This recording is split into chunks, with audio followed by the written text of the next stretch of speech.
تو اس کا مطلب ہے آپ ان کے مقابلے میں آپ نے زیادہ شرائط مانی ہیں IMF کی. میں گزارش کروں، ان کا ہدف بالکل 7,000 نہیں تھا، وہ ہم ان کو سجیسٹ کر رہے تھے IMF کو. ان کا ہدف تھا 7.2 ٹریلین 25 ٹریلین کر کے تھا ان کا ہدف. ہم نے کیا کیا، اور ان کو نے PDL 30 روپے فوری لگانا تھا. ہم نے PDL فوری لگانے پہ اگری نہیں کیا ہے. ہم کہہ رہے ہیں ہم آہستہ آہستہ بڑھائیں گے. ہماری امید یہ ہے اگر بین الاقوامی سطح پہ پرائسز کم ہو جاتے ہیں آگے بڑھ کے 6 مہینے کے بعد، تو شاید ہمیں لگانے ہی نہیں پڑے. تو ہم آہستہ آہستہ کر کے اس کو بڑھا رہے. ایک دم سے گورنمنٹ نے 30 روپے لگانا تھا، ہم نے 30 روپے فوری نہیں لگایا ہے. جی اچھا ڈاکٹر صاحبہ، یہ ہم نے نہیں لگایا ہے. اچھا یہ اب سوال یہ ہے، ایک تو مفتاح اسماعیل صاحب کہتے ہیں کہ پیٹرولیم پرائزز ہم نے IMF کے کہنے پہ نہیں بڑھائی ہیں.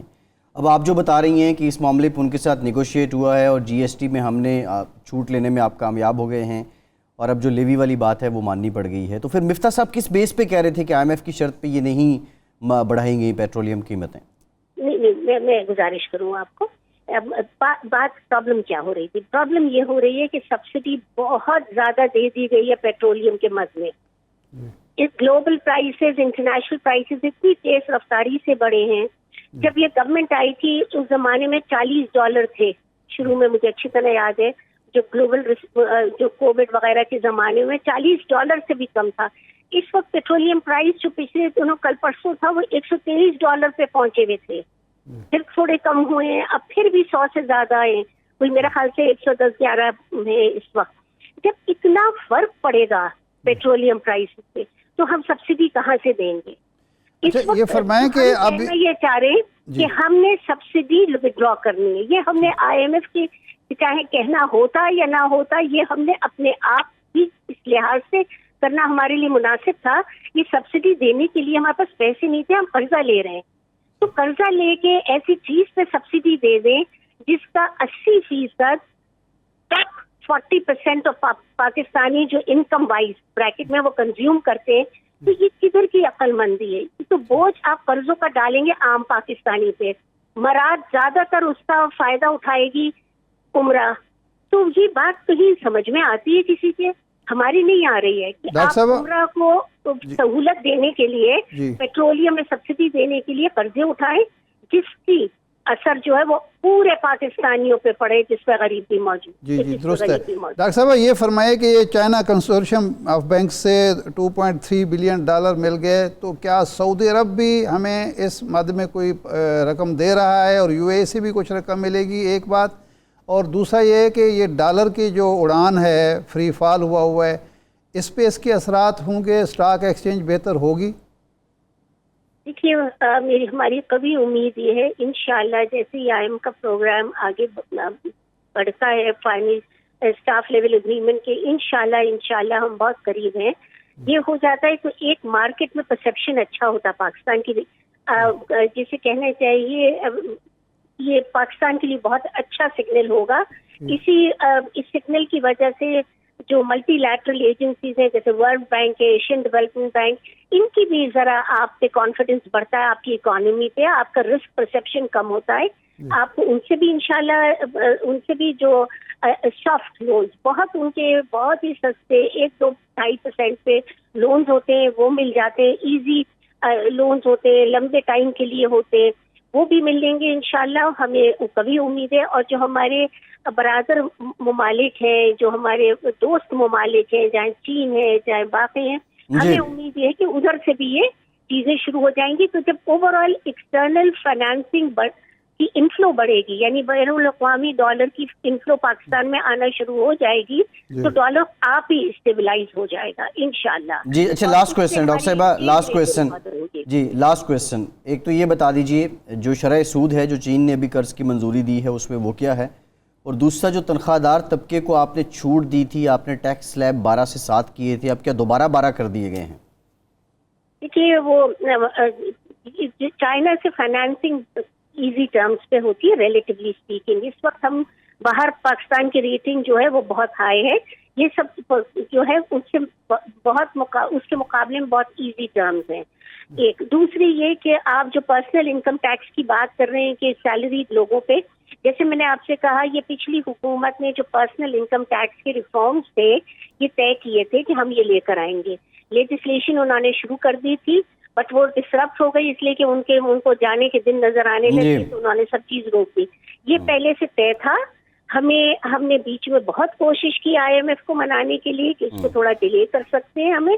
وہ کیونکہ وہ چاہ رہے ہیں کہ یہ چیزیں جتنی اسٹرکچرل ہیں جو وعدے کیے ہیں حکومت پاکستان نے وہ حکومت پاکستان پورا کرے تو یہ ہماری کریڈیبلٹی کے لیے بھی اچھا ہے. دیکھیے ہم یہ PTI کی حکومت نے نہیں کیا تھا, حکومت پاکستان نے وعدہ کیا تھا. وہ یہ بہت امپورٹنٹ ہے کہ ہم اپنے کیے ہوئے وعدے پورے کریں. جو خوددار نیشنز ہوتی ہیں, پروقار نیشنز ہوتی ہیں, وہ اپنی بات رکھتی ہیں اور اس طرح ہم بیونڈ اے پوائنٹ ان کو منا تو سکتے تھے بٹ ہم اس پہ اسٹینڈ نہیں لے سکتے. اس لیے ہم نے خود اگری کیا ہوا تھا, بے شک وہ PTI حکومت نے کیا ہو, پاکستان کی حکومت نے کیا تھا. ٹھیک, بالکل ٹھیک. بہت شکریہ وزیر مملکت برائے خدشہ غوث پاشا صاحبہ, آپ کے وقت کا آپ ہمارے ساتھ موجود تھیں.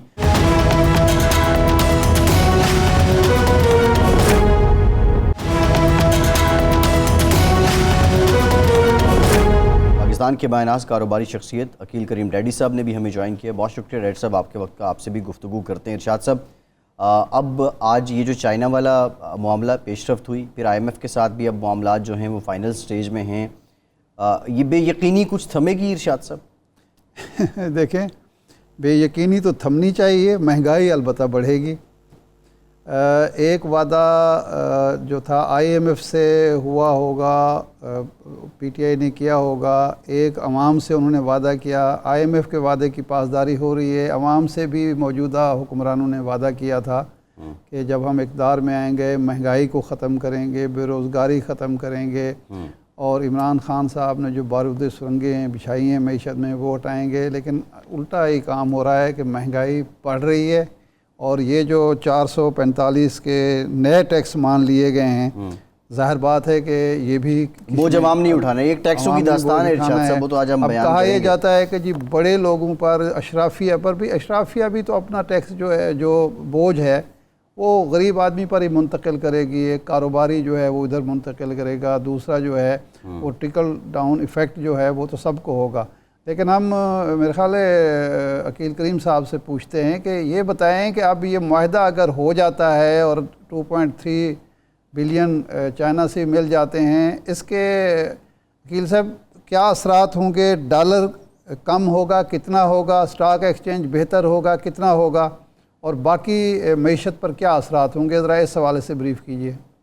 دیکھیں, اس وقت تو جو کنڈیشن ہے اس میں آپ کے پاس اور کوئی چارہ نہیں ہے. آپ کو چائنا کے پیسے ہر صورت میں لینے ہیں, آپ کو IMF سے پیسے لینے ہیں, کیونکہ اس وقت سچویشن اتنی اچھی نہیں ہے. اور آپ نے دیکھا کہ یہ خبر کے آتے ہی آپ کا روپی اسٹرانگ ہوا ہے, اور ڈیفینیٹ جب یہ ایگریمنٹ سائن ہو جائے گا تو میں سمجھتا ہوں کہ آپ کا روپی کافی بہتر ہو سکتا ہے. اور روپی کا بہتر ہونا بھی یہ پاکستان کے لیے خود سائن بات ہے, کیونکہ اس وقت گورنمنٹ کو ڈبل مصیبت پڑی ہوئی تھی.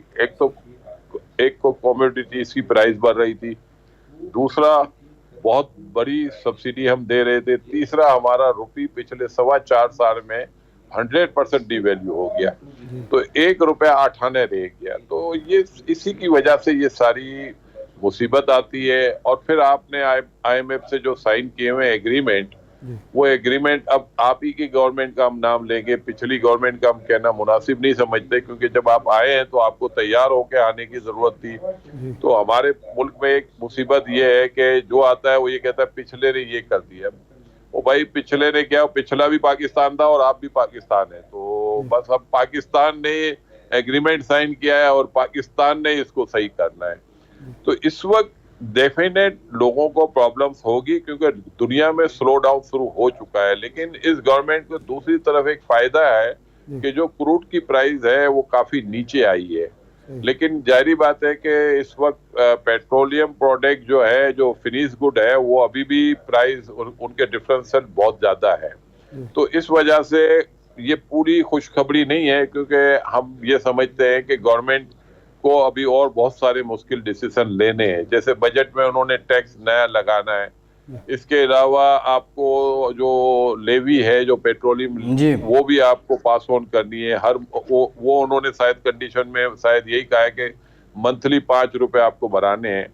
لیکن یہ ساری چیزیں کرے بغیر آپ کے پاس کوئی راستہ اچھا ہے. ڈیڈی صاحب جو شرح سود ہے وہ 13.75% ہے. مہنگائی آپ کے سامنے ہے. اگر ہمارے پاس اگلے 15-20 دنوں میں 7-8 ارب ڈالر آ جاتے ہیں, 2.3 چائنا کے آگے, پھر IMF, پھر سعودی عرب, پھر UAE, آپ جو کاروباری لوگ ہیں آپ اس پوزیشن میں ہوں گے کہ لوگوں کی قوت خرید جو کم ہو رہی ہے, بے روزگاری بڑھ رہی ہے, آپ مزید روزگار لوگوں کو دے سکیں, یا آپ سمجھتے ہیں کہ کاروباری طبقہ یہ سب ہونے کے باوجود بھی مشکل میں ہی رہے گا؟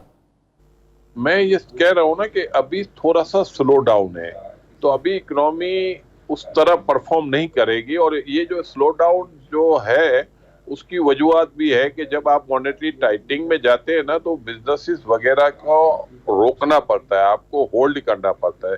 یہاں سے پھر آپ گروتھ اورینٹڈ پالیسی پہ نہیں جا سکتے. جب ہائر انٹرسٹ ریٹ ہوتا ہے تو آپ اپنے کاروبار میں اضافہ نہیں کر سکتے. اس کو آپ کوشش کرتے ہیں کہ آپ کا امپورٹ کا بل کم ہو. پہلی جو کوشش ہوتی ہے نا یہ مانیٹری ٹائٹننگ کی کہ آپ اپنا امپورٹ بل کم کریں, لوگوں کے بائنگ پاور کو کم کریں, لوگ خرچ کم کریں.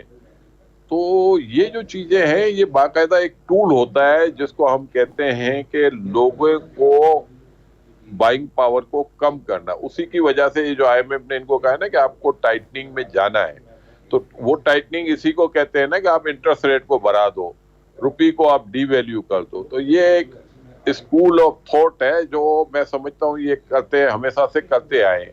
لیکن اگر ہم یورپ اور امریکہ کو دیکھنے جاتے ہیں تو یہ 2008 کے بعد اس سے باہر چلے گئے تھے اور یہ چیزیں امپلیمنٹ نہیں ہو رہی تھی. لیکن اب پچھلے دنوں ہم نے دیکھا ہے کہ دنیا میں, یورپ میں, امریکہ میں بھی انٹرسٹ ریٹ بڑھنا شروع ہو گئے ہیں.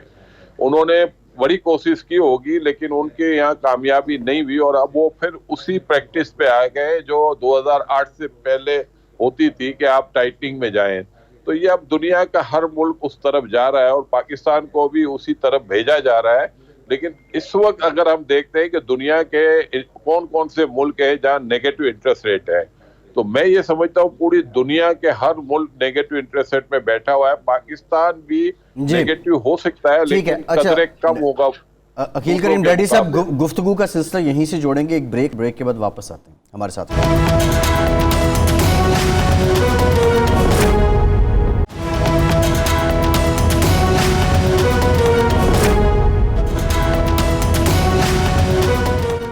بریک کے بعد ایک بار پھر سے آپ کو خوش آمدید کہے گئے. عقیل کریم ڈیڈی صاحب, شہباز شریف صاحب نے جب اقتدار سنبھالا, ہماری ان سے بات ہوئی, دورہ سعودی عرب سے متعلق پوچھا تو انہوں نے کہا کہ سعودی عرب والے بھی اب یہ سمجھتے ہیں کہ ہر بار آ جاتے ہیں. اب کی بار تو یہ امید روشن ہو رہی ہے کہ IMF کے بعد پھر چائنا, سعودی عرب, UAE ہمیں قرض دے دیں گے. لیکن حضور اس مسئلے کا حل کیا ہے؟ اس سارے مسئلے کی دوا کیا ہے؟ کیا ہم 6 مہینے بعد یا 8 مہینے بعد پھر اسی جگہ پہ ہوں گے, پھر ہم IMF کی طرف دیکھ رہے ہوں گے یا دوست ممالک کی طرف دیکھ رہے ہوں گے؟ دیکھیں ہمارے پاس اس کا ہے علاج ہے, اور وہ یہ ہے کہ آپ یہ جو سبسڈی دے رہے ہیں نا, اب سبسڈی سے ہمیں نکلنا پڑے گا. کیونکہ دنیا جہاں میں جب بھی ہم کہیں جاتے ہیں ہم اتنی ذلت دیکھتے ہیں لیکن ہم اپنے آپ کو ڈسپلن نہیں کرتے. اور سب سے بڑی بات پاکستان میں جو برائی سب سے زیادہ ہے کہ سبسڈی فار آل ہے. سبسڈی فار پور ہونی چاہیے, اور میں یہ سمجھتا ہوں کہ جو آدمی افورڈ نہیں کر سکتا ہے اس کے لیے آپ سبسڈی پلان کریں, اور اس کے لیے آپ ہیلتھ کارڈ بنا کے دے دیں, ایجوکیشن کے لیے کارڈ بنا کے دے دیں, راشن کارڈ بنا کے دے دیں. لیکن یہ جو پاکستان نے جو ساری سبسڈی جو امیر حضرات جو لے جاتے ہیں نا, اس سے نکلنا پڑے گا. اب پالیسی آپ کو وہ بنانی ہوگی جو ملک کے انٹرسٹ کو پروٹیکٹ کرے. اب پالیسی یہ نہیں ہے کہ عقیل ڈیڈی پہنچ گیا تو ان کے لیے پالیسی بن گئی یا کسی اور کے لیے. اور جب تک ہم یہ خودداری نہیں دکھائیں گے ہم کبھی بھی آگے نہیں بڑھیں گے. آج بھی ہمارا بجٹ آپ اٹھا کے دیکھ لیں کہ 7,400 ارب روپے کی ہم کلیکشن کی بات کر رہے ہیں, اور دوسری طرف ڈیٹ سروسنگ میں میرا خیال ہے 4,000 ارب روپے ہم دے دیتے ہیں. تو کیا آپ مجھے یہ بتائیں کہ کیا 4,000 ارب ڈیٹ سروسنگ میں دے کے کیا ہم آگے بڑھ سکتے ہیں؟ ہر سال انٹرسٹ پیمنٹ کی وجہ سے آپ کی ڈیٹ سروسنگ بڑھتی جا رہی ہے. پہلے اگر پچھلے 5 سال اٹھا لو، پچھلے سے پچھلے 5 سال لو تو آپ کی ڈیٹ سروسنگ 8.5% تھی. یہ 4 سال لو تو اس میں آپ کی تقریباً 9.5% ہے. اب اگلے 4 سال 5 سال لوگے اس میں 11% ہو جائے گی. تو یہ برڈن تو ہم پہ بڑھتا جا رہا ہے، اور اس برڈن سے نکلنے کے لیے ہمیں کوئی ایسی پالیسی بنانی پڑے گی کہ یہ روپی میں فردر ویکنس نہ ہو. ریونیو ٹارگٹ آپ 10,000 ارب تک اگلے 2 سال میں لے کے جائیں. جو لوگ بلیک منی کا استعمال کر رہے ہیں اب اس کو روکنا چاہیے. جس جگہ پہ پیسہ آپ کا پڑا ہوا ہے لوگوں کا وہ سسٹم میں آنا چاہیے. سسٹم میں جو بھی ہو اس کو آپ فیسلٹیز دے دیں. جو سسٹم سے باہر ہیں ان کے لیے آپ کو کسی قسم کی رعایت رکھنے کی اب ضرورت نہیں ہے. اکثر ہم کہتے ہیں کہ نان فائلر کے لیے 1.5% ہو یا 2% ہو یا 5% ہو. میں سمجھتا ہوں نان فائلر کو اب سسٹم سے آپ کو نکالنا ہوگا. اور اگر لیکن اس میں آپ نان ریزیڈنٹ پاکستانی کو چھوڑ دیں، لیکن جو پاکستان میں بیٹھ کے بڑے بڑے بزنس کر رہے ہیں اور وہ ٹیکس نہیں دینا چاہتے یا ٹیکس نیٹ میں نہیں آ رہے، ان کو اب لانے کی ضرورت ہے. اس طرح کی کوئی اسٹرانگ پالیسی بنانی پڑے گی. عقیل بھائی یہ جو 7,450 ارب کا یہ ہدف مقرر ہوا ہے، کیا یہ اچیویبل ہے؟ حکومت 7,450 ارب کر سکے گی اکٹھے؟ دیکھیں آج کی کنڈیشن میں تھوڑا مشکل لگ رہا ہے. اس کی وجہ یہ ہے کہ میں نے کہا تھا کہ ہم مانیٹری ٹائٹننگ میں جب جاتے ہیں نا تو ہمارا بائنگ پاور افیکٹ ہوتا ہے. جی. پھر یہ ہوتا ہے کہ آپ کے ٹیکسز بھی بڑھ جاتے ہیں. اس کے ساتھ ساتھ آپ کی اکنامی تھوڑی سلو ہو جاتی ہے. پھر پوری دنیا میں ریسیشن آ رہا ہے، پوری دنیا میں انٹرسٹ ریٹ بڑھنے شروع ہو گئے ہیں. تو یہ میرا خیال ہے تھوڑا مشکل ہوگا. لیکن دوسری طرف ہم یہ سوچ رہے ہیں کہ کیونکہ انہوں نے پیٹرولیم لیوی کی طرف فوکس کیا ہے کوئی 725 ارب. ٹھیک ہے عقیل کریم ڈیڈی صاحب، بہت شکریہ آپ کے وقت آپ ہمارے ساتھ موجود تھے اور اپنا پوائنٹ رہے تھے. جو اس وقت حالات ہیں اس میں وہ یہی کہہ رہے ہیں کہ جو اکنامک سلو ڈاؤن ہے اس کی وجہ سے ابھی جو کاروباری لوگ ہیں شاید وہ بھی اس طرح روزگار فراہم نہ کر سکیں. ارشاد صاحب، ابھی آپ نے سوال پوچھا تھا یہ 7,450 ارب روپے کیا وصول ہو جائے گا؟ یہ ہو جائے گا. اس کی ایک ایبسولوٹ ایگزامپل آپ کے سامنے رکھتے ہیں. ایک بل ہے، یہ رواں ماہ کا ایک بجلی کا بل ہے میرے پاس، 20 جون کو اس کی آخری ڈیٹ ہے. یہ ٹوٹل بل جو ہے یہ 11,511 روپے کا ہے. 11,511 روپے جو ٹوٹل اس کی اماؤنٹ ہے. اور اس میں جو ٹیکس کی اماؤنٹ ہے وہ 4,288 روپے ہے. یہ ہم اپنے دکھا بھی رہے ہیں اسکرین پہ. 9 قسم کے ٹیکسز ہیں. جو یہ گجرانوالہ الیکٹرک پاور کمپنی کا بل ہے اس کے جو گیپکو کے چارجز ہیں، سر چارجز، وہ چھوڑ کے بجلی کی قیمت چھوڑ کے 9 قسم کے ٹیکسز ہیں. ایک ہے جناب الیکٹرکسٹی ڈیوٹی، ایک ہے G S T general sales tax, ایک ہے انکم ٹیکس، ایک ہے ایکسٹرا ٹیکس، ایک ہے ایک ہے ایکسٹرا ٹیکس، فاضل ٹیکس اردو میں لکھا ہے فاضل ٹیکس، ایک ہے فردر ٹیکس، مزید ٹیکس. اچھا اس کے بعد پھر سیلز ٹیکس، ایک جی ایس ٹی ہے اور پھر سیلز ٹیکس ہے. پھر جناب ایف سی سرچارج اور سیل ٹیکس الگ الگ ہے. جنرل سیل ٹیکس علیحدہ ہے، سیل ٹیکس علیحدہ ہے. اچھا ایکسٹرا ٹیکس علیحدہ ہے، فاضل ٹیکس، اور فردر ٹیکس مزید ٹیکس علیحدہ ہے. اس کے بعد ہے ایف سی سرچارج، اس کے بعد ہے ٹی آر سرچارج، اور پھر ٹیکس آن جو فیول پرائز ایڈجسٹمنٹ ہے وہ ہے. اور ایف سی ٹیکس کیا ہے؟ یہ ایف سی سرچارج لکھا ہوا ہے. وہ بھی تو فیول کا ہی ہوگا نا. یہ پتہ نہیں کس چیز کا ہے، مجھے ایگزیکٹلی نہیں پتا. بہرحال یہ میں آپ کو بتا رہا ہوں اتنے ٹیکسز ہیں. یہ 9 قسم کے ٹیکسز ہیں ایک بل میں. اور اینڈ میں ہے G I T paid fiscal year ملا ملو کے یہ 4,288 روپے ٹیکس ہے. اور سرچارجز جو گجرانوالہ الیکٹرک پاور کمپنی ہے اس کے ملا کے، اور جو فیول انہوں نے جو بجلی استعمال کی ہے وہ ملا کے ان کی جو قیمت بن گئی ہے وہ 6,764 روپے. 6,764 روپے ان کا ایکچوئل بل ہے. اور اس کے بعد 4,288 روپے ہیں آلموسٹ کوئی 70-80%. اب مطلب آپ کہہ لیں کہ 60% آپ کا کاسٹ ہے اور 40% جو ہے وہ آپ کے ٹیکسز ہیں. ٹھیک ہے. تو یہ کیسے 7,450 ارب روپے انڈائریکٹ ٹیکسز کی بھرمار ہے؟ عوام پہ مہنگائی بڑھے گی اور یہ کیسے ہدف پورا نہیں ابن ہوگا؟ خلدون نے جو سوشیالوجسٹ ہے، تاریخ کے عظیم لوگوں میں سے ایک ہے، اس نے یہ بری ریاست کی جو تعریف کی ہے اس میں یہ ہے کہ وہاں عوام پر ٹیکسوں کا بوجھ لادا جاتا ہے. یعنی یہ ایک بری ریاست کی علامت ہے کہ آپ ٹیکس ہی لگاتے چلے جائیں اور فلاح و بہبود کے لیے آپ کچھ نہ کریں. یعنی اس معاشرے میں تعلیم نجی ہو چکی ہے، صحت نجی مسئلہ ہے. یہ اچھا کیا تھا، عقیل کریم ریڈی بھی کہہ رہے تھے کہ جی یہ صحت کارڈ دینا چاہیے، تعلیمی کارڈ ہونا چاہیے. صحت کارڈ کا بڑا اچھا تھا، لیکن اب سنا ہے کہ اس کی بھی کافی ساری اس کو محدود کیا جا رہا ہے.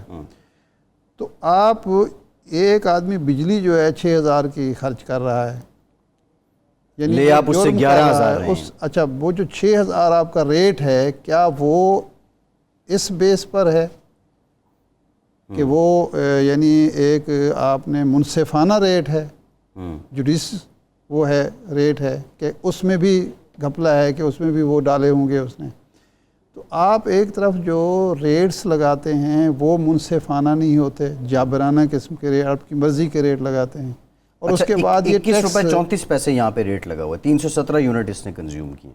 317 پہ 11,000 کا، یعنی ایک عام آدمی جو ہے اتنا وہ کرتا ہے. یہ اے سی والا بل نہیں ہے، نہیں ہے، وہ ظاہر بات 3-4 لوگوں کا کنبہ ہے اور پنکھا چلاتا ہے. ظاہر بات ہے 350 والا تو اے سی بیچارہ استعمال نہیں کر سکتا. 317 یونٹس. تو اب یہ صورتحال ہے کہ آپ ظلم کے ذریعے، زیادتی کے ذریعے، جبر کے ذریعے ایک جو زکوٰۃ کا ہے نا جی نظام 2.5%، بعض علماء یہ کہتے ہیں کہ یہ اسلام نے حد مقرر کر دی کہ ریاست جب ٹیکس لگائے گی وہ 2.5% سے زیادہ نہیں لگائے گی، کہ 80% ٹیکس نہیں ہوگا.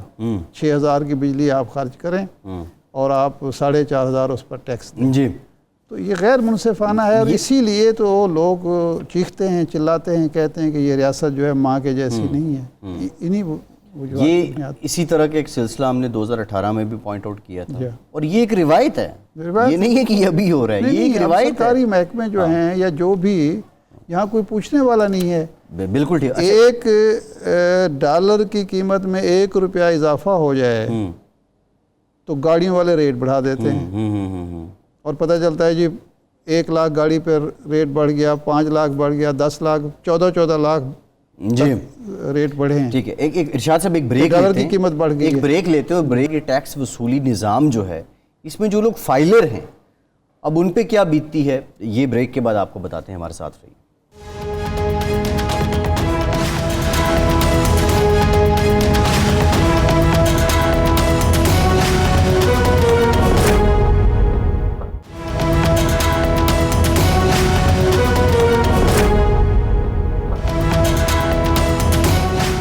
بریک کے بعد ایک بار پھر سے آپ کا خیر مقدم کرتے ہیں. ہمیں جوائن کیا ہے فاروق حبیب صاحب نے، پاکستان تحریک انصاف کے سینئر رہنما ہیں. بہت شکریہ فاروق صاحب آپ کے وقت کا. فاروق صاحب، IMF کے ساتھ معاہدے کے قریب جا چکی ہے یہ حکومت، لیکن الزام آپ پہ یہ ہے کہ یہ سارا معاہدہ جو ہو رہا ہے یہ وہ شرائط ہیں جو آپ مان کر گئے تھے، حکومت پاکستان اس وقت کی مان کر گئی تھی، اور موجودہ حکومت کو اس کی پاسداری کرنی پڑ رہی ہے. جو موجودہ حکومت ہے اس نے نئی شرط کوئی نہیں مانی ہے. حقیقت کیا ہے جناب؟ دیکھیں، بات یہ ہے کہ یہ اتنے معصوم کب سے ہو گئے ہیں، یا یہ اتنے دعویدار PTI کے کب سے ہو گئے ہیں، انہوں نے ہمارے معاہدوں کے اوپر عمل درآمد شروع کر دیے ہیں، جو چیزیں ہم طے کر. یہ قوم سے جو ہے وہ جھوٹ بولنا، غلط بیانی کرنا جو ہے وہ بند کریں. آپ کے علم میں ہوگا کہ یہ کہہ رہے تھے کہ جو پیٹرولیم مصنوعات کی قیمتوں میں اضافہ PTI نے جو IMF سے ڈیل کی ہوئی ہے اس کی وجہ سے. کل انہوں نے کابینہ میں یو ٹرن لیا. مفتاح اسماعیل نے کہا کہ یہ تو عالمی سطح پہ جو قیمتیں بڑھ رہی ہیں اس کی وجہ سے قیمتوں میں ہمیں اضافہ کرنا پڑ رہا ہے. بنیادی طور کے اوپر یہ نہ کہ یہ کیوں کر رہے ہیں، اس معاہدے کو کیوں آگے بڑھا رہے ہیں؟ یہ نیا معاہدہ کر لیں، یہ نئی شرائط لے آئیں. عمران خان جب حکومت میں تھے تو عمران خان نے تمام تر دباؤ کے باوجود نہ بجلی کی قیمتیں بڑھائی تھیں نہ پیٹرول کی قیمتیں بڑھائی تھیں، بلکہ قیمتیں کم کی تھی۔ عمران خان IMF اور پاکستان کی عوام کے لیے ریلیف کے لیے ایک سیسا پلائی دیوار بن کے کھڑے ہو گئے تھے اور ہم کو ریلیف دے رہے تھے۔ مین وائل آپ نے دیکھا کہ ہماری پاکستان کے جتنے اکنامک جا رہے تھے، ایکسپورٹس میں بھی کلیکشن کا ٹارگٹ بھی ہم نے اپنا اچیو کر لیا تھا، نئی صنعتیں بھی لگ رہی تھی، تعمیراتی شعبہ بھی چل رہا تھا، مزدوری بھی مل رہی تھی، 60 لاکھ نوکریاں 3.5 سال میں ملی۔ اس طرح زراعت کا شعبہ بھی ترقی کیا، 2600 ارب روپیہ کسان کی جیب میں 2 سال میں اضافی ان کی جیب کے اندر گیا، تو پورا پاکستان خوشحال تھا۔ یہ 2.5 ماہ کے اندر ایک تباہی آئی ہے، روزانہ کی بنیاد کے اوپر ایک نیا سے نئی کہانی سامنے آتی، 12 گھنٹے کی۔ فروغ صاحب یہ کسان سراپا احتجاج، مہنگائی کا طوفان، 30% مہنگائی جو ہے وہ آپ کی کراس کر گئی۔ شاد صاحب اب یہ تو ایک جو بحث ہے محاذر ہے یہ تو چل رہی ہیں، ہم نے یہ کیا تھا یہ کر رہے ہیں، یا انہوں نے یہ کیا تھا ہم یہ کر رہے ہیں۔ ایک بنیادی سوال ہے کہ حالات جو ہیں نا وہ گمبھیر ہیں، ہم پہلے بھی اس کی بات کر رہے تھے، لیکن یہ PTI کے جو ہمارے دوست ہیں، آپ نہیں سمجھتے کہ موجودہ حکومت کے رویے سے لگ نہیں رہا کہ وہ الیکشن کہیں کروانے والے ہیں مستقبل قریب میں، اور یہ اس طرح پارلیمنٹ سے باہر رہے، ایک بھرپور مزاحمت، ایک آواز نہ ہوئی، عوام کی نمائندگی نہ ہوئی، اس کا نقصان عوام کو بھی ہے اور ان کو بھی ہے۔ آپ کیا سمجھتے ہیں، یا ان کو باہر رہ کے ہی سیاسی طور پہ فائدہ ہے؟ دیکھیں، سیاسی فائدہ تو یا نقصان جو ہے وہ تو PTI نے خود سوچنا ہے کہ وہ باہر رہ کے زیادہ فائدہ اٹھا سکتے ہیں یا اندر بیٹھ کے زیادہ۔ اصل میں بنیادی چیز یہ ہے کہ یہ سسٹم جو ہے اس کو دونوں پارٹیز چلانا چاہتی ہیں یا نہیں۔ جواب جو ہے وہ یہ ہے کہ اپنی مرضی کے مطابق ہر پارٹی چلانا چاہتی ہے۔ جب PTI کی حکومت تھی تو مسلم لیگ نون ہو، پیپلز پارٹی ہو، مولانا فضل الرحمان کی جماعت ہو، کوئی لگتا نہیں تھا کہ وہ اس سسٹم میں کوئی دلچسپی ہے ان کو۔ اگر وزیر اعظم تقریر نہیں کر سکتا، ہر قانون کی آپ نے بلا جواز مخالفت برائے مخالفت کرنی ہے، کہیں تعاون نہیں کرنا، تو ظاہر ہے یہ سسٹم چلانے والی بات تو نہیں ہے۔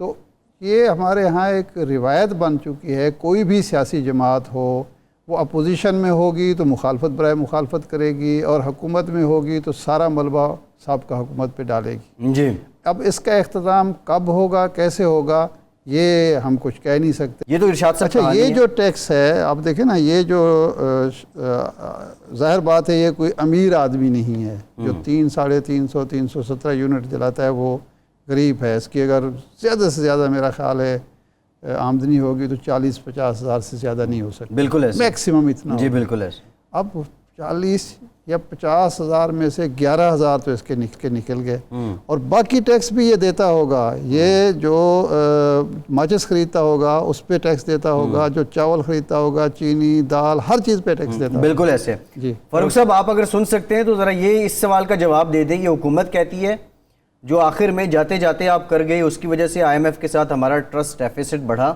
اور اس ٹرسٹ ڈیفیسٹ کی وجہ سے IMF کے ساتھ اعتماد بحال کرنے کے لیے ہمیں ان کی بات ماننا پڑی۔ اب جاتے جاتے وہ بارودی سرنگوں کا الزام آپ پہ لگاتے ہیں کہ آپ بچھا گئے تھے۔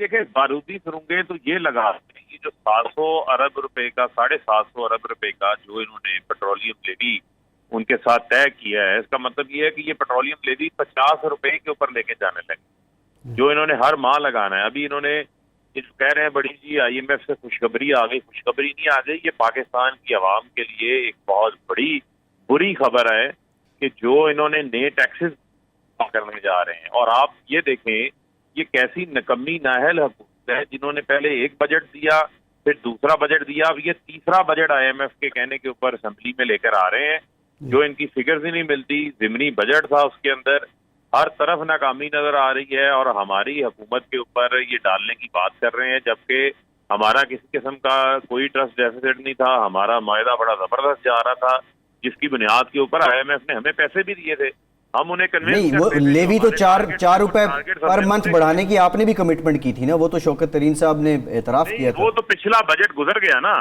جی، تو نیا بجٹ لے کر آ رہے ہیں، اس بجٹ میں انہوں نے تو 750 ارب روپیہ اکٹھا کرنا ہے پیٹرولیم لیوی سے۔ تو پیٹرولیم لیوی ہمارے دور میں اگر 30 روپے تک میکسیمم جانی تھی، یہ 50 روپے کے اوپر گئے.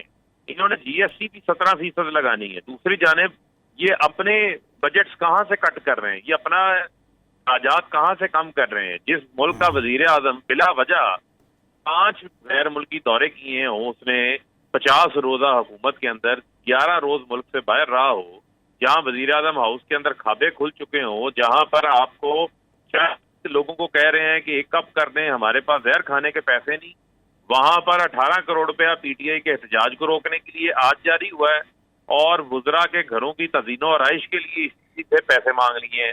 تو ایک طرف تو ان کا یہ بیانیہ ہے کہ اپنی عیاشیوں پہ للے تللوں کے اوپر بھرپور اخراجات کیے جا رہے ہیں. وہ اخراجات کہاں سے پورے کرنے ہیں؟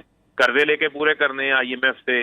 جب قرضے لیں گے تو اس کا قیمت پاکستان کی عوام کو ادا کرنا پڑتی ہے، مہنگائی کی شکلوں میں پاکستان کو ادا کرنا پڑتی ہے، ان کی نااہلی کی شکلوں میں، ان کے این آر او کی شکلوں کے اندر. اب آپ دیکھیں کہ ڈالر جو ہے وہ 30 روپے ڈی ویلیو ہو چکا ہے. روپیہ جب سے یہ آئے ہیں 50 پیسے ڈیلی کے حساب سے روپیہ ڈی ویلیو ہو رہا ہے. آپ دیکھیں جب ہم عدم اعتماد جمع ہوئی تھی 178 روپے کا ڈالر تھا، آج 211-13 روپے کے اوپر ٹریڈ کر رہا ہے. تو کیسے بزنس مین اپنا جو ہے وہ کاروبار کرے گا جب کاروبار بزنس میں انسرٹینٹی ہوگی؟ تو لہذا فوری انتخابات اس ملک کی ضرورت ہے. یہ جو چوروں کا ٹولہ بنا ہے، جو یہ اتحاد بنا ہے، یہ ناکام ہو گیا ہے، یہ تجربہ ناکام ہو گیا ہے، یہ آگے نہیں چل سکتا. اچھا فاروق صاحب، نئے الیکشن کی تو آپ بات کر رہے ہیں، مطالبہ بھی کر رہے ہیں. ابھی 20 حلقوں میں پنجاب میں الیکشن ہو رہے ہیں، ضمنی انتخابات ہو رہے ہیں. یہ ایک بہت بڑا ٹیسٹ ہوگا دونوں جماعتوں کے لیے، حکمران اتحاد کے لیے بھی، آپ کے لیے بھی، کہ کس کا نیریٹو عوام قبول کر رہے ہیں. کیا وہ موجودہ حکومت کو ناکام سمجھتے ہیں یا آپ کو ذمہ دار سمجھتے ہیں موجودہ مہنگائی کا؟ کیونکہ اس وقت عوام کا سب سے بڑا ایشو جو ہے وہ مہنگائی بن چکا ہے. تو آپ کانفیڈنٹ ہیں کہ عوام آپ پر اعتماد کریں گے؟ یہ 20 نشستیں جو آپ کی نشستیں آپ کو مل جائیں گی؟ دیکھیں، ہم نے کرونا کو بھی فیس کیا، عالمی سطح کی مہنگائی کو بھی فیس کیا، لیکن اس کے باوجود ہم نے آٹا 20 روپے 20 کلو کا 1100 میں بیچا، جو اب 1300 سے 1400 روپے میں بک رہا ہے. گھی کی قیمتوں میں 100 سے 150 روپے کلو اضافہ ہوا ہے ان کی حکومت میں آتے. پیٹرول 84 روپے لیٹر مہنگا کیا ہے، ڈیزل 120 روپے مہنگا کیا ہے. یہ عوام کے پاس جانے کے لیے ان کے پاس کوئی ایجنڈا ہی نہیں ہے. اسی وجہ سے یہ دھاندلی کی پلاننگ کر رہے ہیں، ہر حربہ جو ہے وہ استعمال کر رہے ہیں، اور ان کے ساتھ مل کے جو لوگ کام کر رہے ہیں ان کو بھی ہم ایکسپوز کریں گے.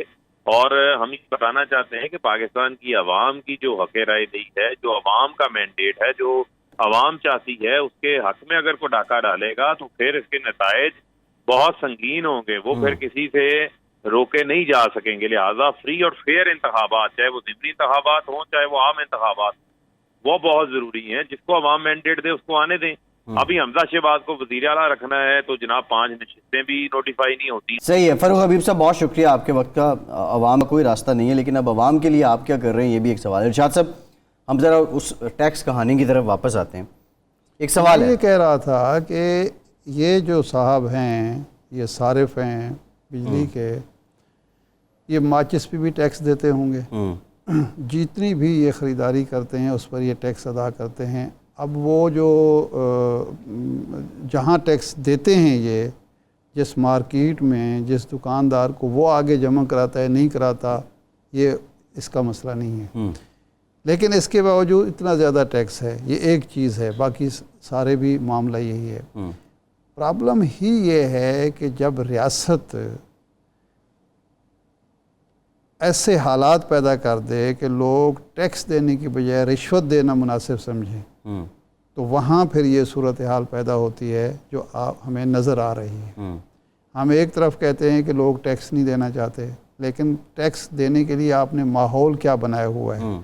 جو پراپرٹی ٹیکس اگر آپ نے دینا ہے، یعنی یہ اس ملک میں تماشا لگا ہوا ہے کہ جو ٹیکس لینے والا ہے وہ اے سی ایئر کنڈیشن کمرے میں بیٹھا ہوا ہے، اور جو دینے والا ہے، جس کے ٹیکس سے اس کو تنخواہ مل رہی ہے لینے والے کو، وہ ایئر کنڈیشن کمرے میں بیٹھا ہے.